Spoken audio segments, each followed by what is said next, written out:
Welcome to the Tara Talk Podcast, a place for honest and open conversations to support you in living your best life from the inside out. Join me on this journey of self-discovery as we explore what it means to reach next level badassery and cut through the BS. So tune in, stay a while, and I promise I'll be right here alongside you as we figure this shit out together. Welcome to the Itty Bitty Titty Community Podcast. What are we talking about? My name is Tara. This is Danielle Gertner, everyone. Welcome to the show. Wow. I wasn't sure if we actually started or if you were fucking with me. This is it. This is great. But yes, Danielle, thank you so much for being here. I'm so happy you're here. You're just such a beautiful, she just brings in the energy, you guys. Right before this, we did a whole twerk session. We did dancing movements. I saw the titties a little bit. You know, things be popping. You saw the nipples, you mean. I don't know if there's anything outside of that. I'm going to tell you guys that she said, I got to make sure my titties look good. And I was like, what titties? Like, literally, this is the Itty Bitty Titty Podcast. A girl can dream. But we've got muscles, and that's all that really matters, right? I make up for it in ass. Yeah, ass. Well, that is a good ass, you guys. You can't see it right now, but I saw it. It's nice. Welcome to the show. Thank you again for being here. Thanks for having me. I'm so excited to learn more about you, share your story with my audience, and just be around your beautiful presence. Appreciate you. So I love to start this with like you introducing yourself. I always feel like the guest is the best version of introducing themselves. So give me a little pitch. Who are you? Who am I? Well, it's like, you know, there's the I could give you the business pitch, but I'm gonna give you the soul pitch. That's what I'm gonna give you. Love it. I'm gonna give you the soul pitch. My name's Danielle Gertner. I'm super excited to be here, by the way. Thank you. I'm really honored. I fucking love you. I am a little gal with a big heart. That's, I think, first and foremost, just on my journey to owning my shit and self-mastery and making the most out of every moment. And I read this, I gotta throw this in here because I read this and it really landed. When somebody asks you, what do you do? I say, I love. And that is my work. Love and learning to love more. But more professionally, I'm an ownership coach and a speaker and an Emcee and a self-mastery mentor. And I founded Warrior Women ATX, which is the largest workout community in Austin, led by women for women. Love it. Fucking shit up. Hell yeah. Weights. And you guys don't know this because this is going to come out later on, but this is International Women's Day. It is. And it's so beautiful to have you on right now on International Women's Day. I get to just be around some incredible women today. And so amazing. Okay, let's start with I love. You said, what do you do? I love. The little background story on me, I never used I love you growing up. I don't know if you did. It was just like, we didn't really throw it around. I had 3 brothers. It was like, I always wanted more love and I knew that I needed it, but we just never said it. And in my 20s and 30s, I tell everyone I love them. Like I'll go to Trader Joe's and be like, I love you, have a great day. And I'll be like, that's not even weird. I love that guy. He was great. Trader Joe's employees are awesome. What is your story with love? That's a beautiful question. And I resonate similarly.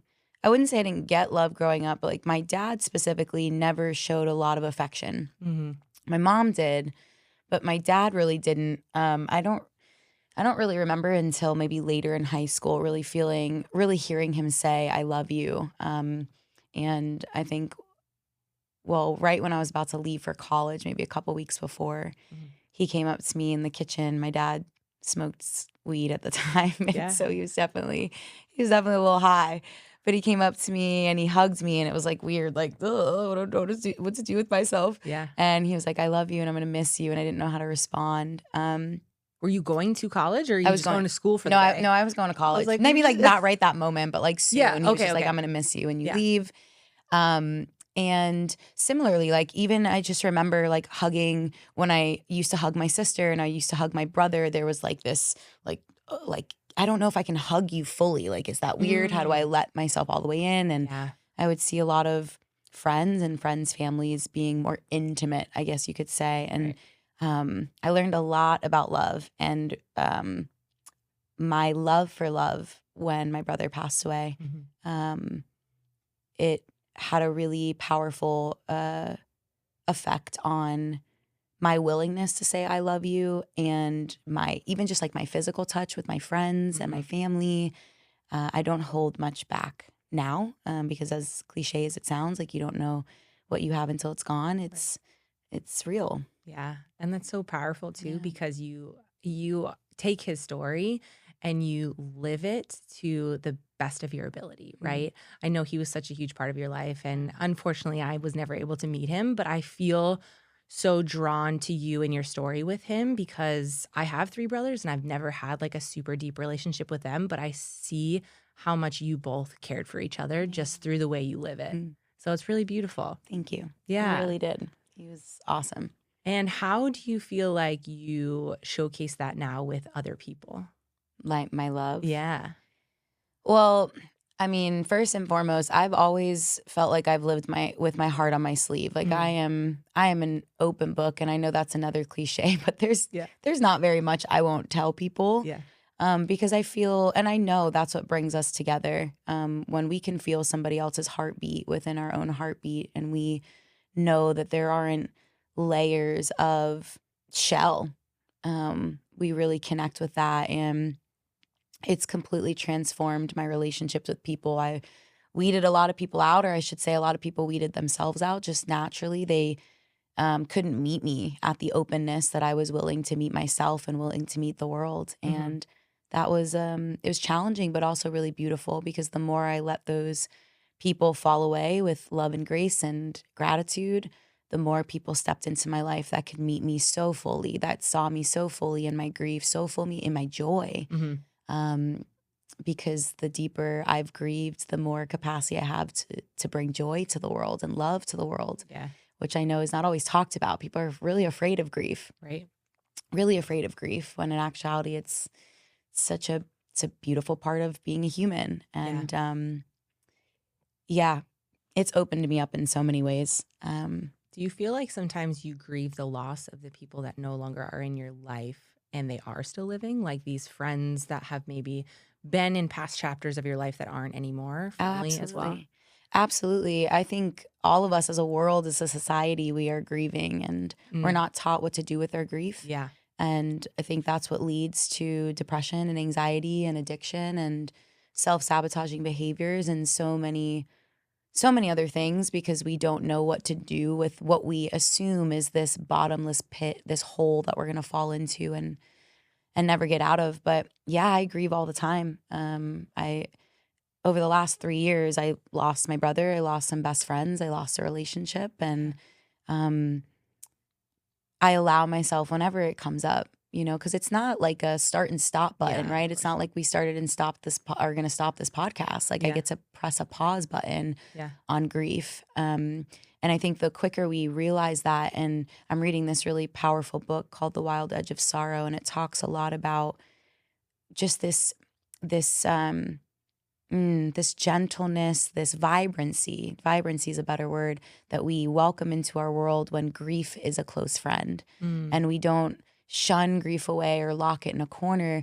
I am more willing to stop and smell the roses, if you will. And like yesterday I was walking and I was really late, but I really wanted to admire the fresh flowers that are blossoming now in Austin. And I don't think I would do that as much if I didn't allow grief to be so present. So yeah, I grieve all the time. Yeah. And it's a beautiful part of my journey. Some sad parts, but also grief brings about appreciation and celebration as well. Yeah. Yeah. How do you really sit in your grief? I feel like I'm the type of person that if I'm feeling guilty or sad or angry, I'm more distracting and less like feeling. What is the best way to like feel the feels? Oh my God, that's such a loaded question, because there's so many ways and it's different every time, and I think I needed to learn that. I needed to learn that in a lot of ways, even with the fitness industry, right? Like there's different ways to move your body. I don't have to always go fuck up some heavy weights. I can go to yoga or I can go dance, and that's movement. Right. And it's the same thing with feeling the feels and grief. There are moments where, I love to dance, my 1 minute wiggle, dancing and moving my body in that way is a way that grief moves through me. Yeah. Sometimes it's grounding, or I walk barefoot. I'm barefoot right now because I just was feeling kind of disconnected from the earth today. Yeah.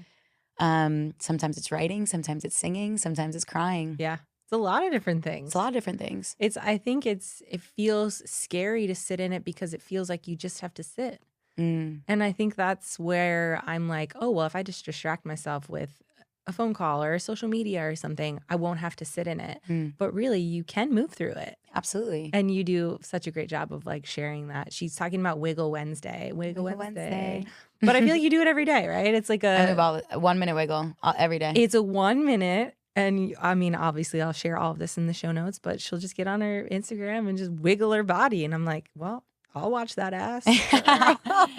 Yeah, moving that energy. And I feel like that distraction that you just spoke about is, we think it pushes the grief away, but it really just buries it down. Truth. And there's this, I like to think of this pipeline from our crown chakra out through our root, and it's how we receive source, God, whatever you believe in, energy from the heavens down through our body, and the root is where we receive energy up from Mama Earth. And when that pipeline is clogged, that is where tension, internal turmoil and tension starts to come from, and is created when we choose to distract and not move the energy. Yeah. And you're right. Or emotions are energy, emotion. And we're just, let's let it flow. Yes. Let it flow. So this happens when you are grieving, but what about when you're getting these other big feelings like an anger or sadness or regret or something like that? Do you do the same kind of thing? Yeah. There's again, I think in our society, we look at, here's my good emotions on this side. Here's my bad emotions on this side. And it's very black and white. And these are the things I'm going to do with the bad emotions. And this is the story I'm going to build around them. And this is the story I'm going to build around the good. When in actuality, we're the ones that decide what's good and bad, right or wrong. Nobody gets to decide that for us. And so any emotion, I feel, deserves to be moved through me. There might be some emotions that I want to sit with, right? I'm feeling ecstasy. Ooh, I'm going to hold this in my body for a little bit longer before it is released. But they all deserve to be seen, heard, loved, accepted, moved through, explored with curiosity. Yeah. Just as much as the joy and the gratitude and the pleasure. Have you always felt like this? No. With your emotions? No. I'm like, wow, it's really like, it is so profound because I know you're a mover. I'm a mover too. Yeah. Movement always makes me feel better. Yeah. Like in any type of situation, I'm like, I'll go outside, I'll lift, I'll go to yoga, go in a cold plunge, whatever. But there are so many people out there that aren't movers. And so like, if you were to tell someone that like just doesn't naturally like love to move their body, what is like a way that they could like work through some of their feelings? Breath is huge. I mean, it's just like, I'm just thinking of like the lowest hanging fruit. What does every single person have accessible to them at all times? Well, I guess I shouldn't say every single person. Most of us that do have our breath available to us. Yeah. We're very, very lucky. Breath is a way to move energy through the body, big, deep breaths. And we live in a society, in a world where we are big chest breathers, tight, traps up to the ears, like very, very tense. And again, it was why I was like, I'm going to do the podcast barefoot, because that was me today. I was very tense today. And I noticed that driving over here of like, whew. Okay, whatever the energy we're feeling, which sometimes I don't even try to label it with an emotion of like, oh, this is anxiety, or this is, whatever the fuck it is, it's here, it's present, hey. Yeah. And okay, what's within my power to move it? So if you don't like to move your body, you don't have to dance. You can stomp your feet. That's movement. You can twerk. That's obviously dancing. Yeah. You can shake. It seems really simple, but it's actually extremely powerful, and a really great way to regulate the nervous system is like shaking the body, shaking the hands, shaking the feet, shaking the shoulders, rocking. That's another way. Yeah. Think about what you do to a baby who's upset. Yeah. Or just like when you're holding them, just very naturally, people rock a baby. So movement comes in a lot of different forms, and you and only you, whoever's listening, decides what form of movement feels most appropriate to you and your body. But breathing is definitely it's a big one. It's honestly the one that's like probably most forgotten. Yeah. It's like, I can go outside, I can see the sun, I can talk to other people, but like you control your own breath. Just take a deep fucking breath. Yeah. Inhale the good shit, exhale the bullshit. The bullshit. Speaking of bullshit, your whole thing is owning your shit. So I want to talk about that. Like, what does owning your shit mean? Like, where did this come from? What about it? So good. You're also so good at these transitions. It's like you run a podcast or something. Owning your shit is all about taking radical responsibility over your life. Stop pointing the finger at the world, turn inward, and rely on yourself to build the reality, create the life that you imagine for yourself, because it is possible. And I know that's so fucking cliche and probably a couple years ago, I would have slapped my own self in the face if I would have said that. But it really is about this radical responsibility. It's not always my fault. It's one of my favorite quotes. It's not always my fault, but it's always my responsibility. No, I didn't choose, without getting too woo-woo here, I didn't choose the family I was born into. We can have that dialogue offline, but you know, and the quote unquote baggage I grew up with and the things that I witnessed as a child and losing my brother and the things that have happened to me or for me. But I sure as shit can decide what to do with it. And I don't have to be a victim of my past. And I don't have to let my past define me completely. It can absolutely and will always play a role in who I am. Right. But it can be a fuel. It could be an ignition in my fire to allow me to become the version of me that I know that I'm meant to. I was talking about this actually the other day, and I said it on Instagram. I was like, on every podcast, people ask me, what does it mean, own your shit? And it's really exercising free will. It comes down to something as simple as that. Like we just talked about the breath. How many people forget at their own leverage is their breath. And at any moment of any day, we have the power of choice and our free will to decide how we show up, who we allow in our energy field, what thoughts we allow, how we decide to show up to the world. And so owning your shit is about choosing that free will and remembering your power to exercise it, to live freely, radically expressed. Do you feel like everyone can always have the ability to own their shit? Yes. At any point in time? Any point in time. Even in the smallest of ways. Yeah. Because sometimes it's not big, right? When I say own your shit, I mean, you might not. When I get asked questions like that, I think about somebody who might be in a really hard situation. Right. Like a really hard situation. Maybe it's domestic violence. Maybe it's they're struggling with addiction. And for me to go into somebody's home like that and be like, you should own your shit. It's like, fuck you, bitch. Like, what the fuck do you know? I can be real with myself about that. But so what we work on is, where is my power here? With what's in front of me, where is my power here? Right. And I'm not going to give the answer to that question because I don't know, depending on the situation. Right. But we always have some sort of power, even if it's the power of our own mind. We always have some ability to own our shit. Yeah. It doesn't have to be in some grand way that a lot of times just our world likes to put that pressure on us of like, if you don't go 0 to 100, it didn't count. Yeah, of course. Yeah. And it's like, actually, 1% actions are what move mountains, my friends. 1% actions are that's what gets us. When was the moment where you realized that you could own your shit? It wasn't really a moment. It was kind of a phase. I think back to, I went to the University of Florida, go Gators, and I was so performance driven. I was so addicted to external validation, and I was such a people pleaser. I said yes to everything if it meant that I would show face and I would be respected and I would continue to be seen as the leader. And I was crushing it from the outside looking in. I was in a really beautiful relationship with a guy for about 5 years at this point, maybe. I had started my business. So I had the community the month I graduated from UF, all the things. Like, it girl. Yeah. You know? On paper. Yeah, exactly. Yeah. But the it girl who couldn't look at herself in the mirror when she went home at night. I was disgusted. I was so disconnected. And I was really exhausted and tired of performing for everybody else and not me. And at first, it manifested itself into a lot of anger. I was really nasty to my partner at the time, who is such a great guy, still one of my really good friends.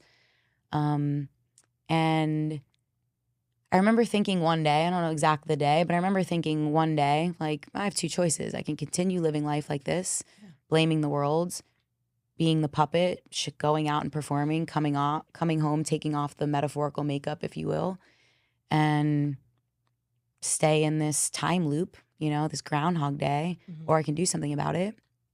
But it's not my parents who are going to fix it. It's not my boyfriend at the time who's going to fix it.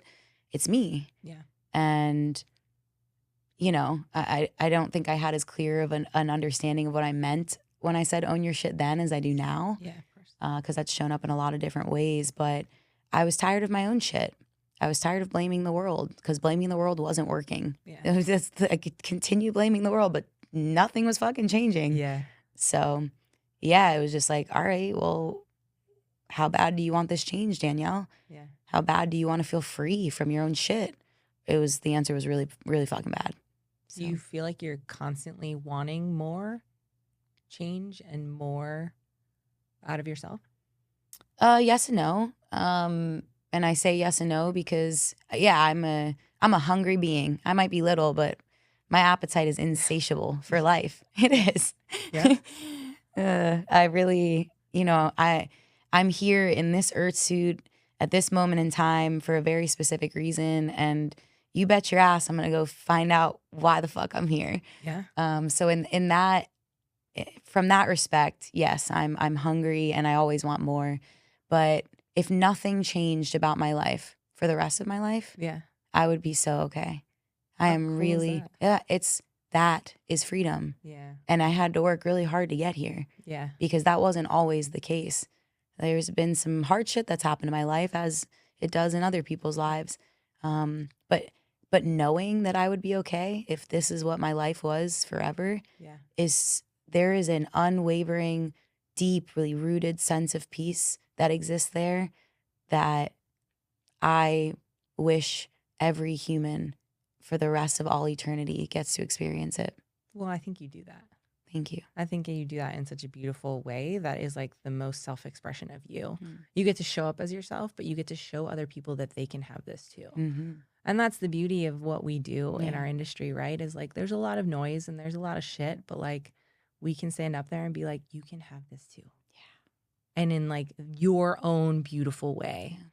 And I think you already do that. Thank you. So I hope you're proud of yourself. Thank you. I am. I appreciate that a lot. And we deserve to have it. It's our birthright. Yeah. Literally our birthright. We come into this world perfectly perfect and having all the things, I think of the not corny, well, it's corny, but it's true. Like the acorn that turns into the big tree. Yeah. And that tiny little acorn has everything in it that it needs to be this big ass strong tree. And this tree right now is your warrior woman at ATX. So did you like that transition? Yeah, that was a great transition. Honestly, Warrior Women ATX, you guys, it's Danielle's community, but in the best way. It's so hard to explain because I've only been to a few of these classes.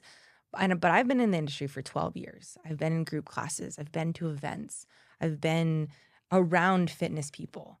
This is not just like a group class. Mm-mm. This is like a group of women that are so loved and supported by one another, and with movement as like the addition. Mm-hmm. And I think it's so beautiful what you've created. And it's like really this tree, like you are the root and they are like the leaves on the tree. You make me cry, stop. So tell me before you cry, where did this come from? How did you get into this? And like, how are you such a beautiful connector in this Austin world? Wow. How did it get started? Well, I posted this today for International Women's Day. I was never a girl's girl, and I know that that's an old story. Yeah. That has been told many times, and many women resonate. And I wrote this in my story today, like, if she was smart or pretty, beat her. If she was both, destroy her. And that was pretty much my mentality growing up. Like, wow, I feel that. Yeah. Like, you're not going to be better than me at this. Like, watch. Yeah. And scarcity mindset and, all the things. I was never the girl's girl. And they either, women in my life historically, I led them. They respected me, but I was never part of the inner circle of women that like went out together. And I could never figure out why. LOL. I was trying to destroy people out here. And when Zachary passed away, I didn't have a choice but to be held by women. I didn't have a choice. God, the universe was like, sit the fuck down. What you've been doing is no longer going to work for you in this scenario, in this circumstance, in this season of your life. Yeah.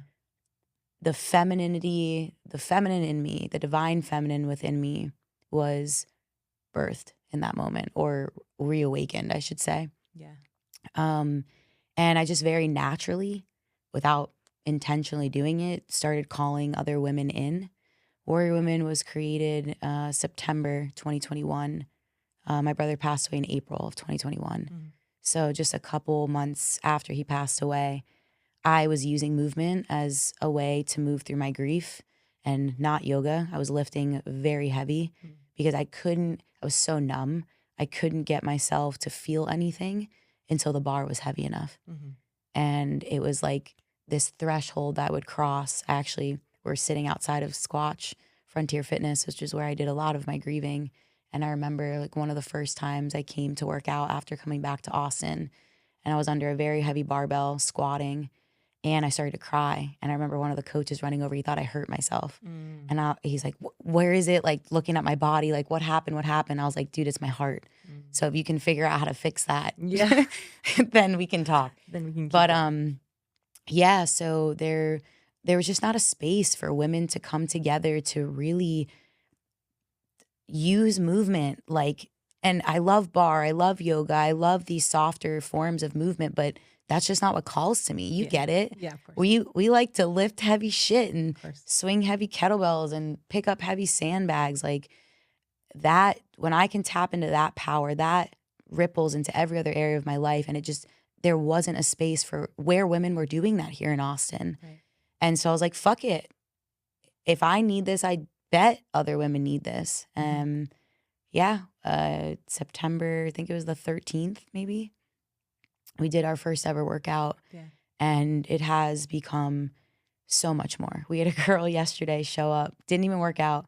She had really bad allergies. She's like, I'm not here. I'm here. I had so much FOMO that I came for the community. And it has been such a blessing. So tell people what it is. What are you getting when you show up on at these workouts? Well, we are a safe space for women we just rewrote our mission statement. So I'm actually really excited to spit this right now. We're a safe space for women to discover, declare, and embody their inner warrior through movement and through community. Love it. So the workout piece isn't even the foundation of who we are. Right. The sisterhood piece, the radical self-expression piece is the foundation of who we are. The movement is just one of the ways that we express that radical self-expression. Right now, we meet 2 times a week in Austin to work out, to sweat, and twerk a lot. We do dance a lot. Tara knows. Yeah. You cannot get out of a warrior woman workout with at least one ass, one throw it back. Minimum. At the minimum. Maybe 5, actually. 5 minimum, throw that ass back. We are growing and expanding unbelievably quickly, which is really exciting. And it's all around, like, how do we really not only inspire women, but educate women on what it means to be a modern day warrior? How do we peel back the layers of these false identities and stories and get us back to the root of who we know we really are? Yeah. And again, movement is just one way that we have chosen to do that. Yeah. Mm-hmm. And it's like you get the workout, but you do some sort of talk. There's always some sort of like breath work. There's community-based stuff. I know you guys just celebrated Valentine's Day together. So there's a lot of stuff that you do outside of the gym, which is really powerful and so nice to have in a world where it is hard to make friends. We are in a very like screen heavy world. So like to have that experience where no matter what, you're going to be supported, whether I know the people there or not, is just really beautiful. Thanks. Yeah. It's been pretty epic. And I was at a birthday party. This was now a while ago. And she asked everyone to go around the circle and share how they knew each other. Yeah. And like 70%, I started to cry. It wasn't even my birthday. Yeah. I started to cry because woman after woman was like, warrior women, warrior women, warrior women, warrior women. I was like, holy shit. Are you serious? Well, I didn't even do that. They do it. Yeah. They show up, but you created the space. Yeah, because I needed the space. Yeah. And, people ask me all the time, like, how do you create something like that? If I want to go out and do it. And it's like, you have to be it. You be it, and you're selfish, honestly. The selfishness aspect of what I do as clients is like, I was there. You were there. You know how it feels to not have that sisterhood. Yeah. I know how it feels to feel shitty about myself.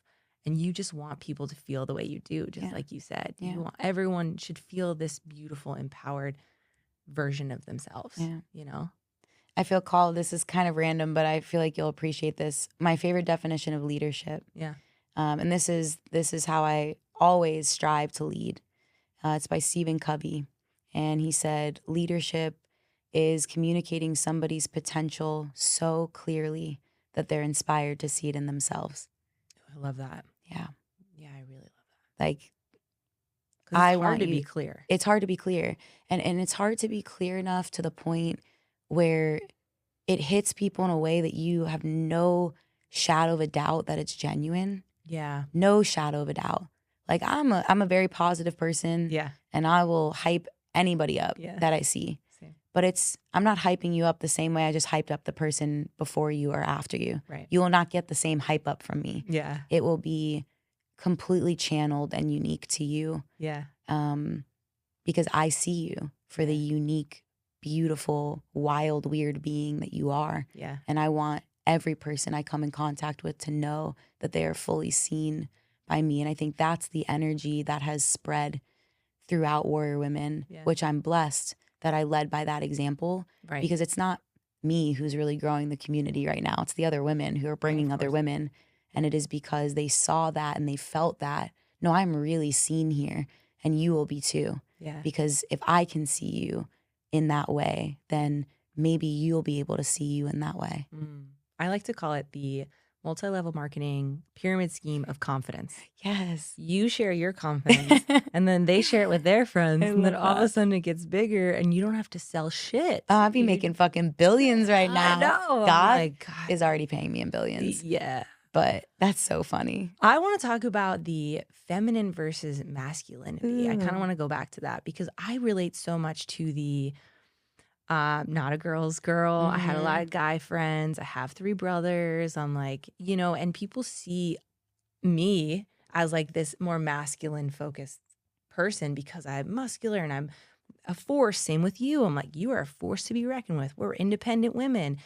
And sometimes it feels hard for me to dip into the femininity because people see this such like hard, blunt person. So how do you get into both? And do you feel like there needs to be this like hard, this is this and this is this? Yeah. Hey talkers, are you on a journey to feel amazing in your own skin without any pressure or judgment? Well, let me help you fuel up for the ride. Enter Legion Athletics, your new fitness sidekick. These guys aren't just your average supplement company. They're like the supportive coach, Tara, who always has your back, no matter what.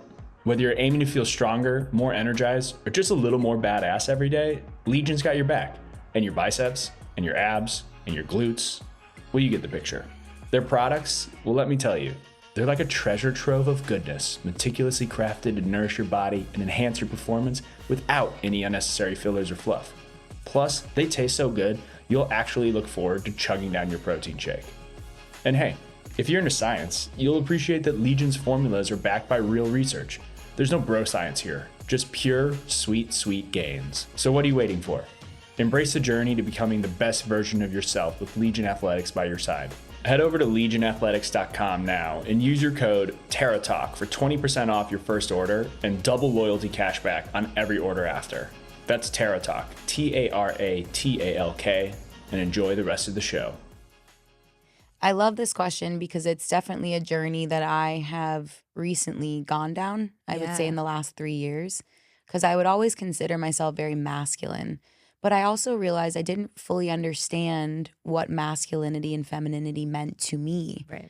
And I really want to emphasize that whatever you are guiding your life by, make sure it's your definition of whatever it is. And if we have time, I'll tell you my story about why I went into entrepreneurship and started my business. But I'm constantly learning what it means to be my version of masculinity and my version of femininity.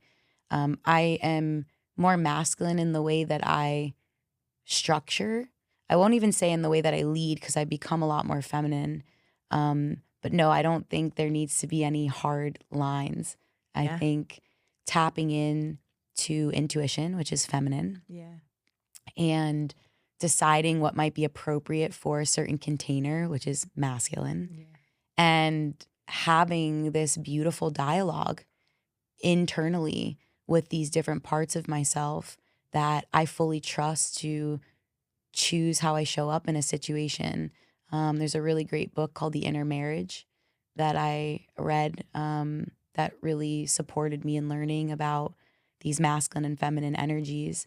I don't even remember what your question was, honestly, but I just masculine how do and I feminine use it? energy. I just, there's like this big thing about women that are entrepreneurs, we're independent, we're strong, we're Yeah. mighty, and becoming quote unquote less feminine. Mm, And you already said it though, right? Yeah. It's like it's all subjective. It's what you decide Yeah. you want it to be, not what Joe Schmo that hides behind his computer decides. there's a lot of those, and it's also a lot of the story of masculinity and femininity is from the old days, right? Of Like the course. femininity is the dainty Yeah. wife who can't open the door and course. or doesn't open the door and help me off the carriage and whatever the story was, which Carriage, what the horse, whatever.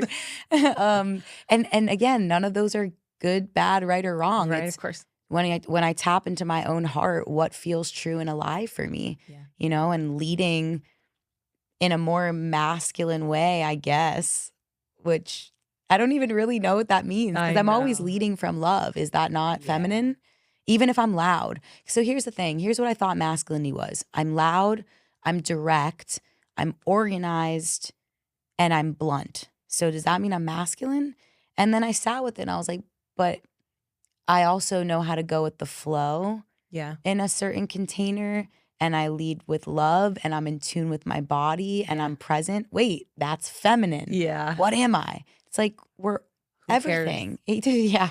Who really cares, Yeah. I guess? In the grand scheme, like the question is like, just be your own damn self. Yeah. And learn, educate yourself. You want to learn more about masculine, feminine energies? Amazing. It's great. They exist all over and throughout nature. Yeah. Beautiful. Go learn about it. Yeah. And then embody what feels good for you. Yeah. Doesn't matter what the book says. Inner Marriage taught me a lot, but I'm not going to go verbatim embodying what that book told me to embody. I'm going to try some things on. I'm going to try some things on in this earth suit of mine and see what feels comfortable and throw out the rest. But I'm not going to know until I try on some new identities, until I try on new versions of myself. Yeah. Was the entrepreneurship a try-on thing, or did you know that you wanted to be? It was totally a try-on thing. I thought I was going to be working for Amazon or the YMCA. I was a business student. Yeah. I was like the star poster UF business child, involved in every organization. My face is plastered up on the wall somewhere in UF's business school with very thin eyebrows. Oh, God. Aren't you so glad we grew out of those? It wasn't even my fault. Bitch threaded my eyebrows way too thin. Oh, no. I used to pluck those so thin. I was telling somebody about that last night at this event that I went to, and they were doing eyebrow waxing. Yeah. Anyway, no, I did not think I was going to go into entrepreneurship. I was always entrepreneurially spirited. I've always had an entrepreneur spirit. Intrapreneurship, I guess you'd call that. Mm-hmm. But I didn't think like, oh, I'm going to go start my own business. I just thought I was going to lead. Yeah. And I did 2 really great internships when I was in college with Amazon and with the YMCA, and had these really great full-time job offers. But at the time, when I was a junior, I started a boot camp at UF called Gator Grind. Yeah. And it stayed around for 6 years. And oh man, it was everything to me. That was my first step into entrepreneurship. Yeah. And when I was graduating, I remember I was sitting in my mentor's office, and here's my, $80,000 secure ass job and my, somewhere around that. I mean, YMCA nonprofit. $80,000. My first one was $29,000. I don't actually know if it was $80K. Don't quote me on that, Amazon. Whatever it was. It was some secure ass job, and the benefits, and like all the teachers and professors were so excited. And I remember sitting in my mentor's office like, why don't I want any of these? Here I am. I was on the conveyor belt my whole life, getting into UF and building the resume and shaking the hands and leading these organizations. Like, why does this not light me up? Yeah. And she asked me such a simple question that stumped the fuck out of me. She said, how do you define happiness? And I start spitting out like, well, like full-time job and a family and it's like, no. Not what your parents taught you happiness was, not what society told you happiness was. How does Danielle Gertner define happiness? How do you define success? How do you define wealth? Yeah. And it just was such a slap in the face moment of like, holy shit, I have been chasing somebody else's definition my entire life. Yeah. And now that the decision is finally up to me, because I haven't built any self-trust, true self-trust, because what are we taught about self-trust? Don't have it. Yeah. Your teachers have your answers. Your parents have your answers. Our politicians have our answers. You sure as shit don't. Yeah. How am I supposed to make this decision for myself? And if it wasn't for her, I turned down both the full-time job offers. I turned down. Your counselor? This was my mentor. Or your mentor at the school, though? Oh, yeah. She is now, Erica, what are you? The dean? She's not the dean, the associate dean. She is amazing. I see her almost every time I go back to Gainesville. Amazing. Yeah. And I tell this story all the time. It takes one person to wake you the fuck up and remind you again of that power of choice, of that free will. Whose story am I living? Yeah. Here's a story for you real quick because I'm full of them. Oh, yeah. There's two fish swimming upstream. Yeah. Me and you, two little fishies in a sea, swimming upstream. Another fish, old guy, swims by us the other way downstream. He goes, "What's up, girls? How's the water?" We're just like, "What's up, man? Cool." And we keep swimming a little bit further down. And eventually one of the fish turns to the other fish and goes, "Dude, what the hell is water?" They didn't even know they were swimming in water. Well, one of the fish didn't. And when I read that story, it's actually a graduation speech. You guys can look it up. I think it's called "What is Water?" But I share that because how many of us are swimming in stories and environments and beliefs that we are not even aware of. Yeah. And it is our norm. It is the filter in which we see the fucking world. Yeah. And we just get up and we go with it. And it takes one person being like, "Hey, how's the water?" for me to be like, "What the fuck is water? What have I been swimming in? And am I okay with it?" Yeah. Powerful moment. Wow. Can you think of anything right now that someone would be like, "Oh, you're doing this," and you'd be like, "Oh, am I?" Yeah, I can think of one because it happened. Shout out to my little sister who's been my life coach for the last Your little year. sister's life coach? Right now. Love Yeah, it. she's been my unofficial life coach. She'll laugh when she hears that. Gen Z for the win. She's a G. Love you, Alexandra. Yes. I'm an ownership coach. I love language, the power of words, neurolinguistic programming. Like, I understand the power of words. And since my breakup last year, which I know you know a lot about, I have never experienced such a deep level of self-doubt and this feeling of not being desired. I've never experienced something of this level. And I welcome it. It's beautiful. It taught me a lot. Right. And we were on the phone the other day, and I've been feeling a lot better and more like myself, and the energy's coming back, my mojo, right? It's like, man, fat bastard, give back my fucking mojo. But, you know, she really brought it to my attention of like, I thought you got lost a little bit there for a while in this water of self-doubt and insecurity and disbelief and not believing in my fucking power and forgetting that my too muchness, as it was for this one person, I was too much. My emotions were too much. It made me, he didn't make me. I chose this feeling. This is not a shit on my ex because these feelings are autonomous. I have sovereignty over my feelings, but I chose to build this story that I was too much for the world because I was too much for him. Yeah. And I was swimming in that water, my friend, for a good 10 months. It's been about 10 months since the breakup. And I was deep. I wasn't even in the shallow end. I was deep in it when you couldn't even see the light of the sun. Yeah. You know, I was watching a documentary. We only know the top 30% of the ocean. I was in the bottom 70%. It was murky and dark as fuck down there. It was scary in there. It was scary down there. And I didn't realize, she said, she's like, "You always tell me to pay attention to my language, pay attention to yours." Yeah. And I started to pay attention to how I was telling the story, who I was telling the story to, why I was telling the story to them. And I was like, wow, give a little bit of power away there, give a little power away there, give a little power away there. Yeah. It's like, nuh-uh, girlfriend, no more. Yeah. So it was like over time you figured that out. It wasn't like one specific moment. No, and sometimes that happens, right? Sometimes it's gradual, and sometimes you got a good enough friend, or the life just rocks you in the face and is like, wake the fuck up. Is your little sister like you in that, like, she can speak in front of people and speak her mind? And yeah, she is. She's getting better at it. I think if she was sitting here, she'd say no, but she is very well spoken.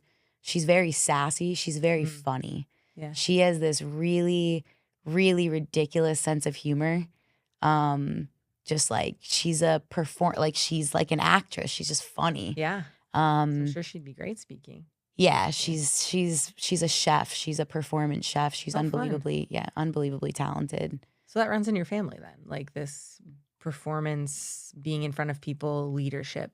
Yeah. I was running for student government president when I was like in kindergarten. So you've always been in front of people. You know how to speak to an audience. It's always been something I've loved. It's always been something I've been good at.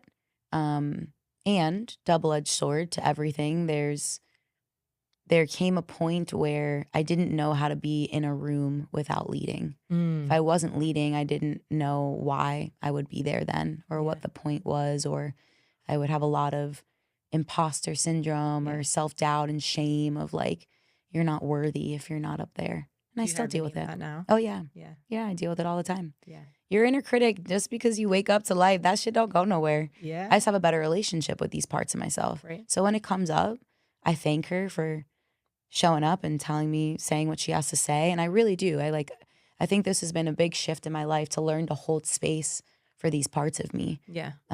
That's what's made me the most free is, all right, grief, sadness, jealousy, whatever it is. Yeah. Sit down on my couch for a while. Just like we're having a conversation right now. Let's talk. Right. Let me get curious about why you're here. What do you need that you're not getting? Because that's what it comes down to, right? Here's a part of me that isn't getting something that they need. Right. And so, we live this city is full of badass women and badass people doing badass things. Yeah. But you're one of them. Thank you. Yeah. And she still shows up. I could be on a stage. What's her name? My inner critic's name is Dirty Gert. Dirty Gert. Okay. Yeah. Mine is Tiny Tim. Tiny Tim. Mm-hmm. I like that. Yeah. Huh. So you have a conversation. You know how to like sit and straight up dialogue. I used to write letters. This is actually a really powerful tool. I would write letters as the version of me. So like, let's say my Lil D is my inner child. Let's say Little D was really activated. Yeah. And I would have her write the letter, scribbly handwriting. Usually I'm like making a face because she was usually like angry and wanting chocolate cake or something. But like, I'd write it as the little girl in me. Give her space, give her a platform to speak and be heard. Mm-hmm. And then I would say, is there anything else? Is there anything else? Is there anything else? Let her get it all out. Yeah. Then I would breathe. I'd sit on it for a minute. And then I would write another letter in response, but as my highest self. And we'd have a dialogue. And then that turned into me being able to sit Little D down and talk to her out loud, much like I'm talking to you. Yeah. If you ever poke your face in my window one day and I'm home alone, don't think I'm crazy. It's just me and my 15,000 personalities having a family meeting at the dinner table. What's your birthday again? 2 weeks, baby, March 23rd. Oh, I thought it was in March, but you give very Gemini vibes. Yeah. You know, like it's like you got a lot of personalities. You've got a lot of, and you're going to be 30. I'm going to be 30, baby. 30, so exciting.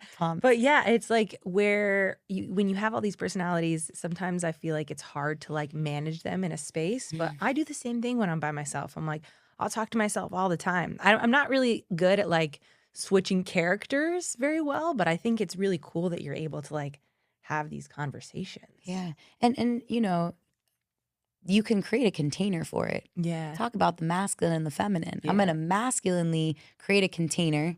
There is a really cool activity I do in all of my programs called Who's Sitting at the Dinner Table. I like that. I learned it from another mentor of mine, and we sit and I'm going to say, okay, Friday night, Thursday night, whatever the container is, I'm going to host this dinner for the inner family. Yeah. And I'm talking about parts work, inner family systems. You can research this stuff. Yeah. It's really fascinating.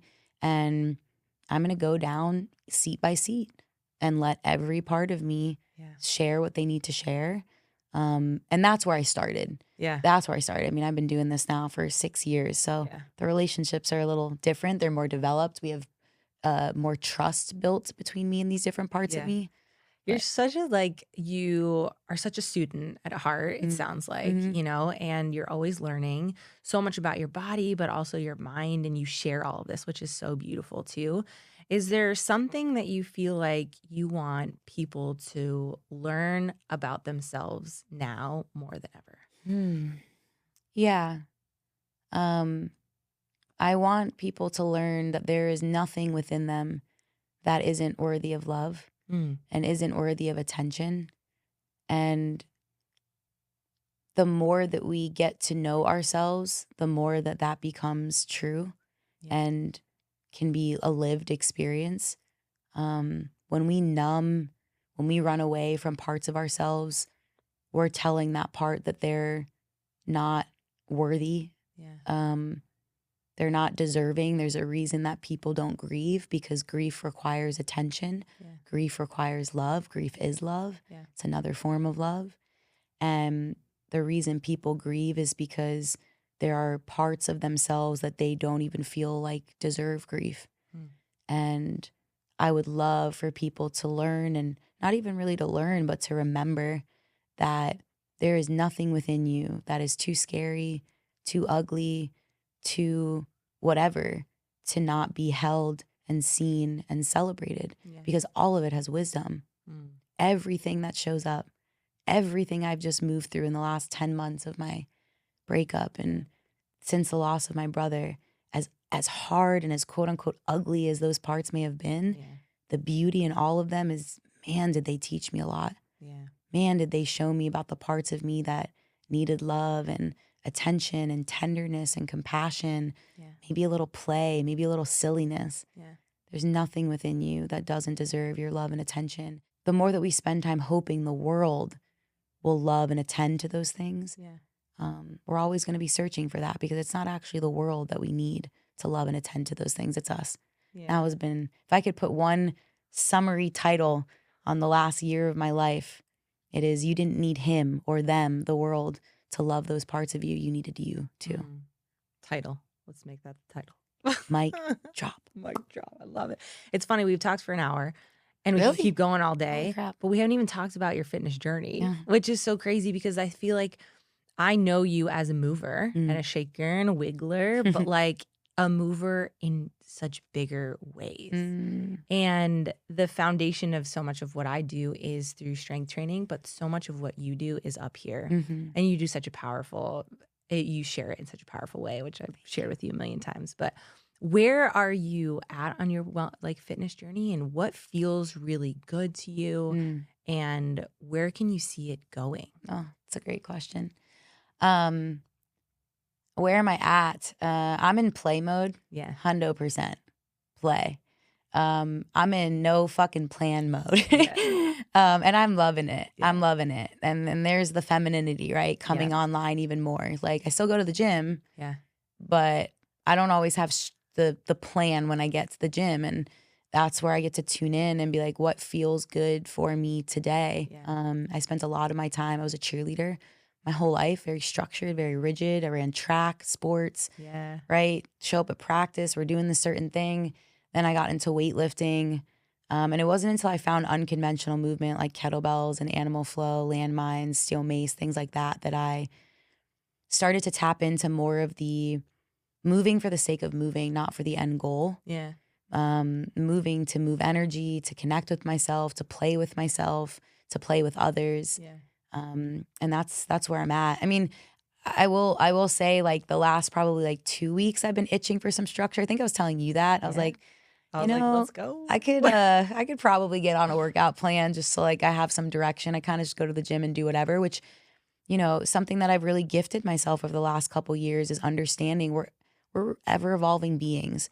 And a type of lifting and movement that worked for you in one season might not work for you in the next season. And there's nothing wrong with you if it doesn't. I will always go to my unconventional tools. I will always swing kettlebells and crawl on the ground like an animal and growl and make all of my friends do weird shit like that with me. And where I see it continuing to go, like you said, I'm a student at heart. I am a student of life. I love learning. I feel called to learn a little bit more about CrossFit, like Olympic lifts and snatching and throwing things over my head besides a kettlebell. Yeah. But I think more than anything, I'm going to continue to play and do what feels good. I love that. Yeah. What's one thing you wish you knew before you started your fitness journey? My happiness is not going to come from the way my body looks.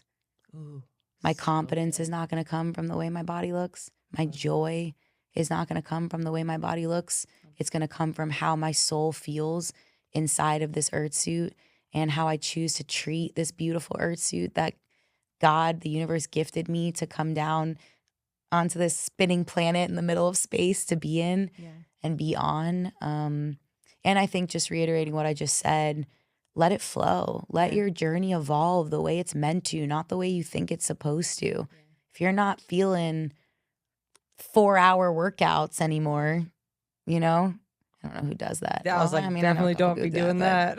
But like, if you're not feeling like hard ass workouts, like try something else. And again, that's where the alignment comes from. When I'm living in truth with who I am, I'm not forcing myself to do something that doesn't feel like a total body fuck yes. Yeah. That's it. Yeah. Love thy body.